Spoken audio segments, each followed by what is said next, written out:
औलाद के पीछे अपनी जिंदगी खत्म कर देते हैं। नौजवान वो अपनी सेहत व आफियत को देखते हुए अल्लाह को भूल जाता है।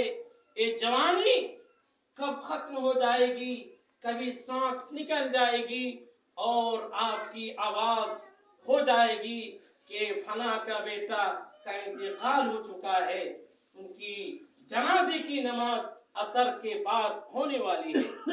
ये जवानी, ये सांस कब बंद हो जाए किसी को पता नहीं है। इसलिए मेरे दोस्तों, ये जो जिस्म में ये रूह है, इसकी ग़िज़ा क्या है? अल्लाह की इबादत करोगे तो इस रूह में सुकून पहुंचता है। अल्लज़ीना आमनू तत्मइन्नु क़ुलूबुहुम बिज़िक्रिल्लाह अला बिज़िक्रिल्लाह तत्मइन्नुल क़ुलूब। अगर दिल में सुकून पहुंचाना चाहते हो, रूह में सुकून पहुंचाना चाहते हो, तो क्या करो? अल्लाह का जिक्र करो, अल्लाह को याद करो, दिल में सुकून और चैन पहुंचेगा। कब ये जिंदगी, कब ये रूह ये जिस्म से जुदा हो जाए, आपकी बॉडी ऐसी ही पड़ी रहेगी और गांव में मोहल्ले वाले, कस्बे वाले आपको देखने आएंगे। क्यों? ये जिस्म, ये रूह, इसकी कोई भरोसा नहीं कब धड़कन बंद हो जाए और आप मौत में मुब्तला हो जाए, आप मर जाए। आपको लोग नहलाकर, गुस्ल दिलवाकर, कपड़ा पहनाकर आपको कब्रिस्तान में पहुंचा देंगे। इसलिए मेरे दोस्तों, औलाद और माल के पीछे अपनी जिंदगी को बर्बाद मत करो। अल्लाह ने मोमिनीन को कहा है कि मोमिनीन, तुम कभी ऐसा ना हो कि औलाद के पीछे। आज लोग, मैं नहीं कहता हूँ कि औलाद, कुरान ने औलाद को नियामत कहा है, कुरान ने औलाद को नियामत कहा है। अगर घर में औलाद हो तो नियामत है। कुरान ने कहा, कौमे नूह अलैहिस्सलाम ने अपनी कौम को नसीहत करते हुए कहा, फकुल्तुस्तगफिरू रब्बकुम इन्नहु कान गफ्फारा युरसिलिस समा अलैकुम मिदरारा व युमदिदकुम बिअमवालिन व बनीन व यजअल लकुम जन्नातिन व यजअल लकुम अनहारा। नूह अलैहिस्सलातु वस्सलाम ने अपनी कौम को नसीहत करते हुए कहा, ऐ मेरी कौम के लोगों, तौबा इस्तिगफार करो। तौबा इस्तिगफार करोगे तो क्या होगा? अल्लाह ताला तुम पर आसमान से मूसलाधार बारिशें भेजेगा।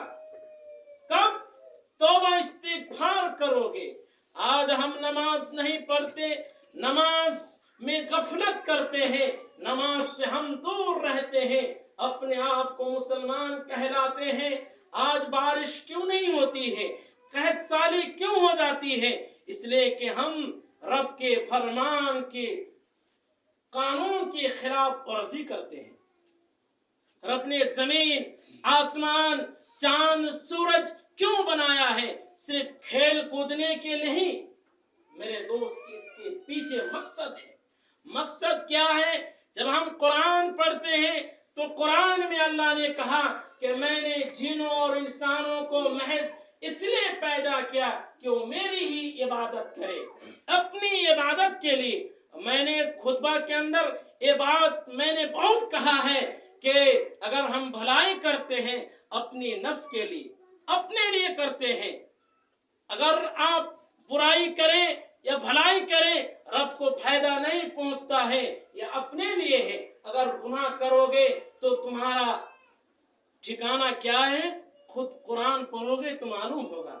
जो लोग ईमान वाले हैं, जो लोग ईमान ले आए, जो इस दुनिया की जिंदगी में आखिरत की तैयारी की, इस दुनिया को फरामोश करके, इस दुनिया में मेहनत करके, रात में उठकर नमाज अदा करते हैं, रब को याद करते हैं, रसूलुल्लाह सल्लल्लाहु अलैहि वसल्लम के उस्वा-ए हसना के मुताबिक اپنی زندگی گزارتے ہیں، ان کا چلنا پھرنا، اٹھنا بیٹھنا، کھانا پینا، لباس پہننا، سب کچھ رسول اللہ صلی اللہ علیہ وسلم کے اسوہ حسنہ کے مطابق ہے۔ میرے دوستو، قرآن پڑھو گے، قرآن نے بتایا اگر نیک اعمال کرو گے اس دنیا میں، اگر تم پریشانی، مصیبتیں، تکلیف برداشت کر کے رب کو منوا لو گے، رب کو راضی کر لو گے، تو قرآن نے کہا فَأَمَّا مَنْ أُوتِيَ كِتَابَهُ بِيَمِينِهِ، ان کے نامہ اعمال میں، ان کے نامہ اعمال دائیں ہاتھ میں دیا جائے گا۔ داہنے ہاتھ میں کس کو دیا جائے گا؟ جو اس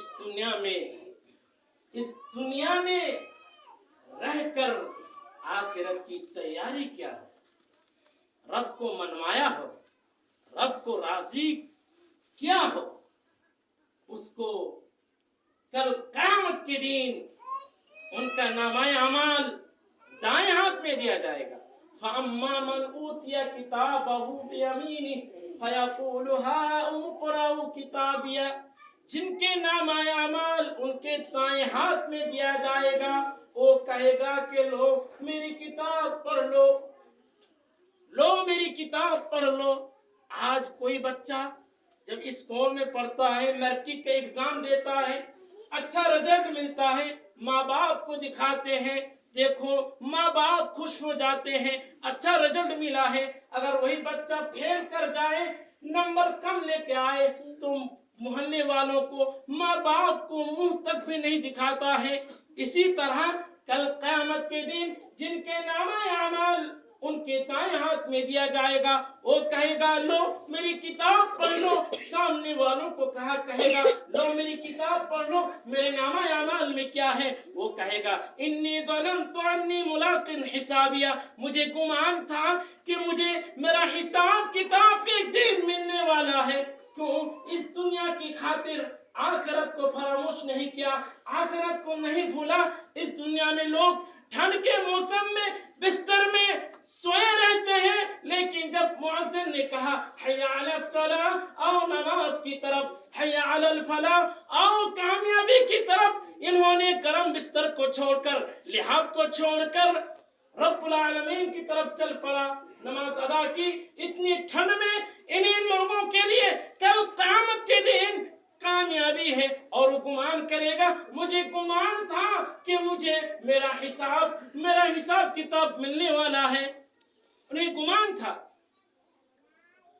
دولت مال کے پیچھے اپنی زندگی کو برباد کر دیتے ہیں۔ میرے دوستوں، قرآن نے مومنین کو کہا کہ کہیں ایسا نہ ہو کہ اولاد اور مال کے پیچھے اپنی زندگی برباد نہ کرو۔ قوم کو نصیحت کرتے ہوئے نوح علیہ السلام نے یہی کہا، اے میری قوم کے لوگوں، توبہ استغفار کرو، توبہ استغفار کرو گے تو